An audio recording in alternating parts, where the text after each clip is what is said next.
بخاری صاحب، نیتن یاہو امریکہ پہنچ چکے ہیں. ٹرمپ کے ساتھ آج ان کی ملاقات ہونی ہے جس میں انہوں نے جنگ بندی کے حوالے سے بات چیت متوقع ہے. بخاری صاحب، کیا لگتا ہے کہ ٹرمپ اتنا پریشرائز کر پائیں گے کہ مستقل جنگ بندی ہو جائے غزہ میں with his Nobel peace prize at stake? دیکھیے، پہلی بات تو یہ ہے کہ ٹرمپ بہت پر امید دکھائی دیتے ہیں. پچھلے کوئی 2 ہفتے سے وہ مسلسل کہہ رہے ہیں اگلے ہفتے جنگ بندی ہو جائے گی، اور اب تو اس ہفتے کہہ رہے ہیں کہ جنگ بندی ہو جائے گی. ان کے پاس کوئی نہ کوئی جواز ضرور ہے یہ ایزمپشن کرنے کے لیے، یا اتنا آپٹمسٹک ہو کے کہنے کے لیے کوئی نہ کوئی ریزن ضرور ہے. جی، میں کوشش کرتے ہیں اس کو ہم تلاش کرنے کی. جی، لیکن دوسری طرف ہم دیکھ رہے ہیں کہ نیتن یاہو کا جو لب و لہجہ ہے وہ تو اس حق میں نہیں ہے کہ کوئی جنگ بندی جو ہے وہ ایسی ہو جائے جس میں حماس کو کوئی ریلیف مل جائے یا حماس کو کوئی ریکگنیشن مل جائے. وہ تسلسل کے ساتھ یہ کہہ رہے ہیں کہ ہم تو اس قسم کی کوئی جنگ بندی ماننے کے لیے تیار نہیں ہیں. اس کے 2-3 ثبوت ہمارے سامنے ہیں. حال ہی میں ایک راؤنڈ ہوا ہے مذاکرات کا بٹوین اسرائیل اینڈ حماس. جی، تو اس میں بھی یہ بے نتیجہ ختم ہو گیا. وہ اس لیے کہ جو ڈیلیگیشن وہاں گیا تھا اس کے پاس کوئی اختیار ہی نہیں تھا. لیکن میں جس کو کہیے تقدیر کا جو رنگ ہے اس کی بات اگر کروں تو اسی حماس کے ساتھ بات ہو رہے ہیں نا جس کو وہ ختم کرنے کے درپائے ہیں، اور جس کو کہتے ہیں کہ ہم نے مکمل طور پہ ختم کر دیا ہے. جس کو وہ قبول ہی نہیں کرتے ہیں سرے سے. پھر مذاکرات کائے کے لیے کر رہے ہیں، اور ابھی انہی کے ساتھ ہونے ہیں. جی، تو اینی وے، یہ جو ڈویلٹی ہے ان کے کنڈکٹ میں یہ اور زیادہ ایکسپوز مجھے لگتا ہے کہ ہو جائے گی. لیکن اب دیکھنا یہ ہے کہ کیا ٹرمپ اپنے پالتو اور انسانیت کے قاتل نیتن یاہو کو مجبور کر سکیں گے کہ وہ جنگ بندی پر آمادہ ہو جائیں یا نہیں. اس وقت جو سوئی پھنسی ہوئی ہے وہ یہ ہے کہ ٹرمپ کا جو پلان ہے اور جو تجویز جو ہے اس وقت زیر غور ہے وہ ہے 60 دن کی جنگ بندی کی. جی، حماس کہتی ہے ہم 60 دن کی جنگ بندی پہ بات چیت کو آگے نہیں بڑھنے دیں گے.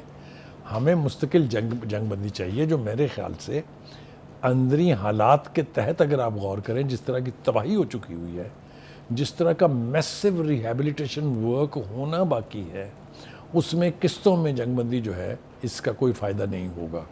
وہ یرغمالی رحال کروا لیں گے نیتن یاہو، اور اس کے بعد وہی خباثت شروع کر دیں گے جو انہوں نے پہلے کی ہے. جی. تو میرے خیال سے اس پوائنٹ کے اوپر حماس کا اڑ جانا یا اس پر بضد ہونا سمجھ میں آنے والی بات ہے. بخاری صاحب، بار بار ریپیٹڈلی ان کی طرف سے یہی بات کی جا رہی ہے کہ صرف یرغمالی رہا کیا جائیں. غزہ کے مستقبل کے حوالے سے کوئی بات، کوئی تجویز جو ہے وہ سامنے نہیں آ رہی. نہ تو اب 2 ریاستی حل کی بات ہو رہی ہے، نہ جو وہ پہلے ایک تجویز دی گئی تھی کہ شاید 4 مسلم ممالک یہاں پر آ کے رول کریں گے، اس کی بھی اب بات نہیں ہو رہی. تو پھر حماس اسی تجویز کو کیوں قبول کرے گا جس میں اس کے لیے کچھ ہے ہی نہیں؟ دیکھیں، میں عرض کروں، اسرائیل وہ اسرائیل نہیں ہے جو اس ایران کے ساتھ جنگ سے پہلے تھا. وہ جو ایک امیج تھا کہ کوئی اس کے ڈیفنسز کو توڑ نہیں سکتا، کوئی اسرائیل کے اوپر حملہ نہیں کر سکتا، کوئی حملہ کامیاب نہیں ہو سکتا، یہ ساری متس ٹوٹ چکی ہیں. جی. میں اگر ٹرمپ کے اس بیان کا حوالہ دوں کہ آخری 2 دنوں میں تو ایرانی خوب لڑے، دیٹ مینس کہ پین فیل ہوئی ہے کہ جنگ کیا ہوتی ہے. ہم نے جو چیخ و پکار اسرائیلی عوام کی سنی ہم اس پہ خوش نہیں ہیں، لیکن اس بات کا اطمینان ضرور ہے کہ اب وہاں یہ احساس ضرور ہوا ہوگا کہ جن کے بچے رuthlessly مارے جا رہے ہیں وہاں پر، جن کی مائیں بلکتے بچوں کو خوراک تک دینے کے قابل نہیں ہیں، ان کی چیخوں کا کیا اثر ہوتا ہوگا. Any way, having said that, یہ نیتن یاہو قابو آئیں گے تو آئیں گے ٹرمپ کے ہی، کیونکہ جیسا میں نے کہا کہ اگر امریکہ کی سپورٹ نہ ہو، امریکہ کا اسلحہ نہ ہو، امریکہ کی فنڈنگ نہ ہو تو 1 ہفتہ جنگ نہیں لڑ سکتا اسرائیل آج بھی. جی. یہ بات کسی ثبوت کی محتاج نہیں ہے. جی. بخاری صاحب، ابھی برکس اعلامیہ میں بھی انہوں نے کہا کہ غیر مشروط اور مستقل جنگ بندی ہو غزہ کی، تو کیا برکس کنٹریز اس میں کوئی رول پلے کر سکتی ہیں؟ دیکھیے، یہ فورمز ہوتے ہیں، ان فورمز کی ایک پریسٹیج ہوتی ہے. جی. یہاں پر ورلڈ کے امپورٹنٹ لیڈرز اکٹھے ہوتے ہیں. وہ جو بات کہتے ہیں اس کو اٹھا کے پھینکا نہیں جا سکتا ہے.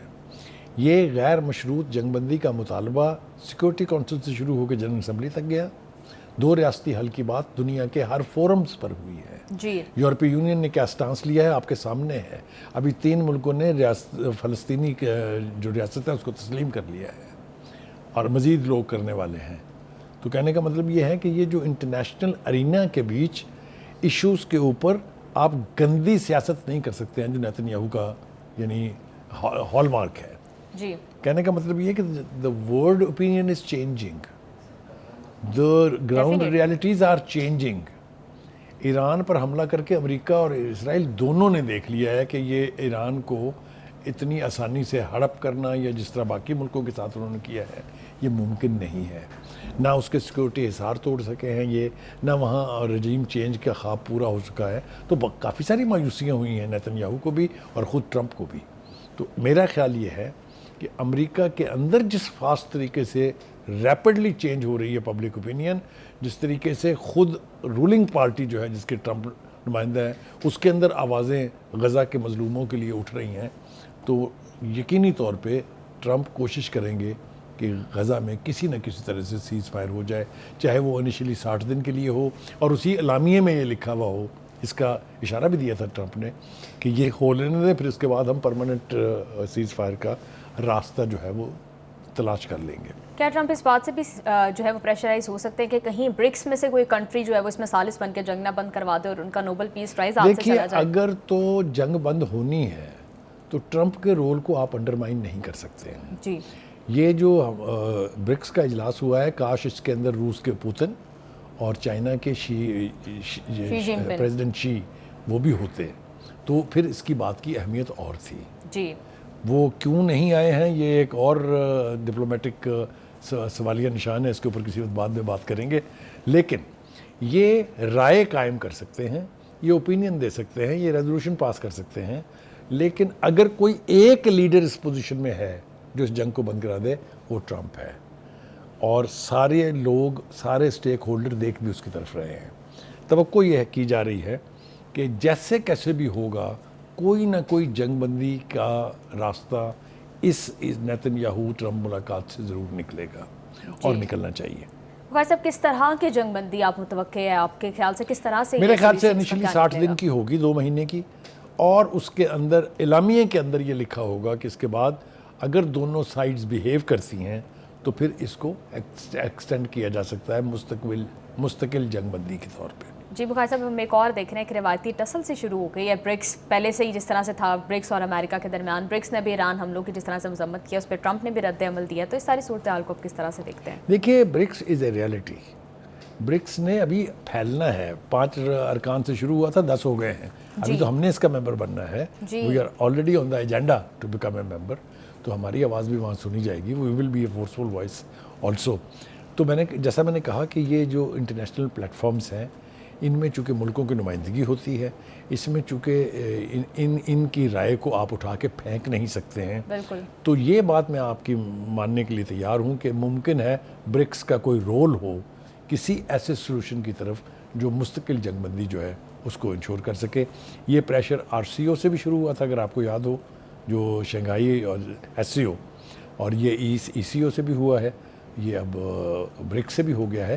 تو یورپی یونین پہلے کر چکی ہے. تو آپ دیکھیں نا ان میں کتنے ممالک ہیں اس میں, تو ان کی رائے کو آپ ہوا میں تحلیل نہیں کر سکتے, اٹھا کے پھینک نہیں سکتے ہیں. تو امید یہی کی جانی چاہیے کہ غزہ کا کوئی نہ کوئی حل نکلنے جا رہا ہے. لیکن دوسری طرف ہم دیکھیں تو ایک اور امپورٹنٹ ڈیولپمنٹ یہ ہے کہ ایران کے جو پریزیڈنٹ ہیں انہوں نے کہا ہے کہ ہم کسی مشروط مذاکرات کا حصہ نہیں ہوں گے. یہ دوسرا ایک سٹرونگ میسج گیا ہے ٹو پریزیڈنٹ ٹرمپ کہ وہ جس طرح کہہ رہے تھے کہ جی آپ یہ یورینیم جو ہے پاس نہیں رکھ سکتے, آپ یورینیم افزودہ نہیں کر سکتے, اس قسم کی کوئی بات جو ہے وہ میرے خیال سے ایران ابھی بھی ماننے کے لیے تیار نہیں ہے. دوسرا یہ کہ اسرائیل کے حوالے سے جو جنگ بندی یا مستقل جنگ بندی کی بات کی ہے پریزیڈنٹ ٹرمپ نے, ان کا کہنا یہ ہے کہ ہم نیتن یاہو کو ٹرسٹ نہیں کر سکتے. تو یہ بھی انہوں نے اپنا سٹیٹمنٹ جو ہے وہ دے دیا ہے. یقینی طور پہ Netanyahu is the most interest worthy leader in Israel, کوئی دو رائے نہیں ہے اس کے بارے میں. اب دیکھنا یہ ہے کہ یہ جو اب میٹنگ ہونے جا رہی ہے اس کی آؤٹ کم پر انحصار ہے کہ اس خطے میں آئندہ کیا ہونے جا رہا ہے.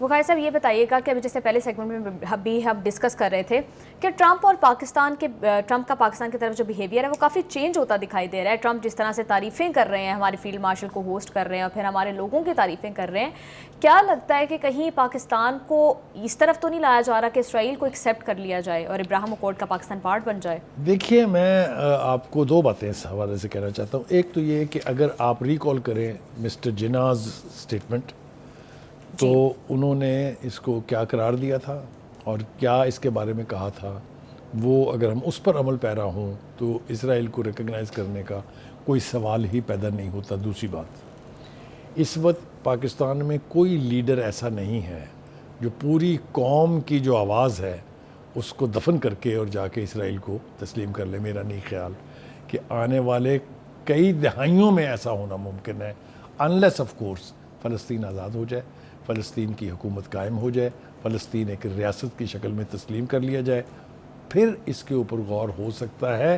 یہ بھی میں اسپیکولیٹو انداز میں کہہ رہا ہوں. جی ہم کبھی بھی اسرائیل کو particularly people like Nitin Yahoo کے انڈر تسلیم کرنے کا تصور بھی نہیں کر سکتے اور نہیں کرنا چاہیے. وقار صاحب، جس طرح سے آج چائنا کے وزیر خارجہ نے بھی جنگ بندی کے حوالے سے بات کی ہے اور 2 ریاستی حل کی بات کی ہے، کیا چائنا پریشرائز کر سکتا ہے یا کوئی رول پلے کر سکتا ہے اس سچویشن میں؟ ایبسلیوٹلی کوئی دو رائے اس کے بارے میں نہیں ہے، کیونکہ وقت نے یہ ثابت کیا ہے کہ وہ جو ایک ریئلٹی تھی اور صرف اس دنیا کا جو موسٹ بڑی سپر پاور تھی وہ امریکہ تھی، یہ متھ بریک ہو چکی ہے. جی اس وقت China is in a position to challenge United States of America in every field, be that business, be that army, be that army hard wears.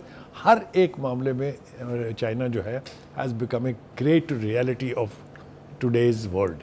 جی، بخاری لہٰذا صاحب چائنا یقینی طور پہ بہت بڑا رول پلے کر سکتا ہے.